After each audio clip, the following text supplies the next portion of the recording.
नमस्कार। सभी को हनुमान जन्मोत्सव की हृदय से अनेकानेक शुभकामनाएं।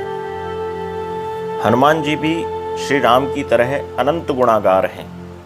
छोटे से वीडियो में उनके गुणों की चर्चा करना संभव नहीं है, इसलिए हनुमान जी के कुछ गुणों की इस वीडियो के माध्यम से संक्षिप्त चर्चा करेंगे। मेरा आग्रह है कि अगर आपको वीडियो अच्छा लगे तो चैनल को सब्सक्राइब अवश्य करें। आइए चर्चा करते हैं संकट मोचन हनुमान जी के गुणों की। हनुमान जी का पहला गुण है उनका संवाद कौशल यानी कम्युनिकेशन स्किल। हनुमान जी माता सीता की खोज के लिए जब लंका पहुंचते हैं और कहते हैं कि माता सीता, मैं राम का दूत हूं, परंतु माता सीता को विश्वास नहीं होता, तब हनुमान जी उनको विश्वास दिलाने के लिए राम जी के बारे में एक शब्द का प्रयोग करते हैं। वह शब्द है करुणा निधान। वे कहते हैं, रामदूत में मातु जानकी सत्य शपथ करुणा निधान की। माता, मैं करुणा निधान की शपथ खाकर कहता हूं कि मैं राम जी का ही दूत हूं। इस पंक्ति को सुनते ही सीता जी को हनुमान जी पर पूर्ण विश्वास हो जाता है, क्योंकि सीता जी ही श्री राम जी के लिए इस शब्द का प्रयोग करती थी। इस बात को श्री राम और माता सीता के अतिरिक्त कोई नहीं जानता था। इस तरह हनुमान जी अपने संक्षिप्त और सारगर्भित संवाद कौशल से माता जानकी को भरोसा दिला देते हैं। हनुमान जी का दूसरा गुण है उनकी नेतृत्व क्षमता। जो लोग स्वभाव से अनुशासित होते हैं, अगर उनका कोई दल बन जाए, उनकी कोई टीम बन जाए, तो उसका जो नेतृत्व करने वाला व्यक्ति होता है उस दल को बड़ी सरलता से अनुशासन में रख सकता है। परंतु वानर तो स्वभाव से चंचल होते हैं और उनके दल का नेतृत्व करते हैं हनुमान जी। हनुमान जी के अंदर वह कुशलता है जिससे वे चंचल स्वभाव के लाखों वानरों के दल को भी अनुशासित बनाकर रखते हैं, और उसी अनुशासन के कारण वे वानरों से लंका के लिए समुद्र पर सेतु का निर्माण करा देते हैं। आज के व्यक्ति को नेतृत्व के गुण हनुमान जी से सीखने चाहिए। उनका अगला गुण है कि वे एक श्रेष्ठ गुरु हैं। इस घोर कलयुग में भी वे तुलसीदास जी का कुछ इस प्रकार से मार्गदर्शन करते हैं कि तुलसीदास जी को चित्रकूट के घाट पर श्री राम और लक्ष्मण के दर्शन प्राप्त हो जाते हैं।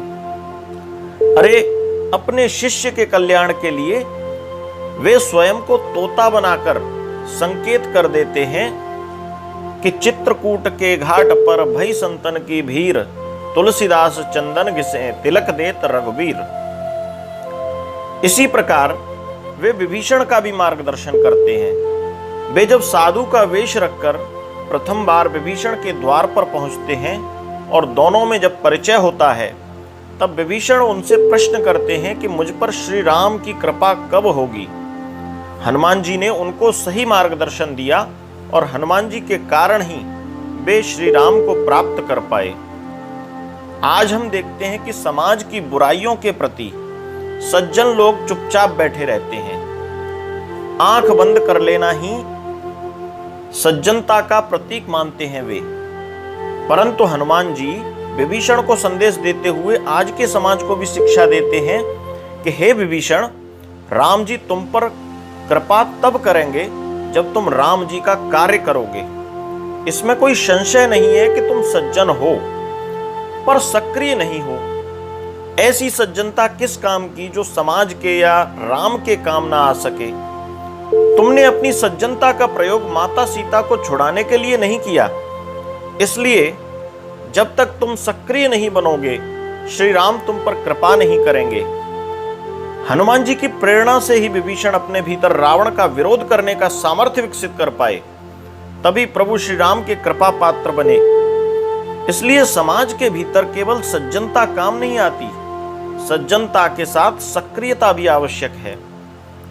गलत कार्यों का विरोध और सही कार्यों को प्रोत्साहन देना, सज्जनता और सक्रियता का यही है समन्वय।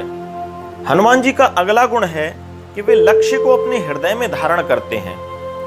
हनुमान जी अपने लक्ष्य से एक क्षण भी दूर नहीं होते। उनका प्रत्येक कार्य राम जी के लिए और राम कार्य के लिए होता है। वह मैनाक पर्वत से कहते हैं कि राम काज कीने बिन मोय कहाँ विश्राम। और यही कारण है कि जब अपना हृदय चीरकर वे दिखाते हैं तो सीता राम रूपी लक्ष्य उनके हृदय में दृश्यमान हो जाता है। जासु हृदय आगार बसहि राम सर चाप धर, प्रणवो पवन कुमार खल बन पावक ज्ञान घन। पूरी तरह समर्पित हैं वे श्री राम और माता सीता के लिए। आज वर्तमान में समाज के हित का जो प्रत्येक कार्य है वही राम का कार्य है। हम सबको भी हनुमान जी के गुणों से सीख लेकर समाज के लिए और राष्ट्र के लिए निरंतर कर्मशील रहना चाहिए। यही है श्री राम की पूजा, यही है श्री राम का कार्य। जय बजरंगबली, जय श्री राम। धन्यवाद।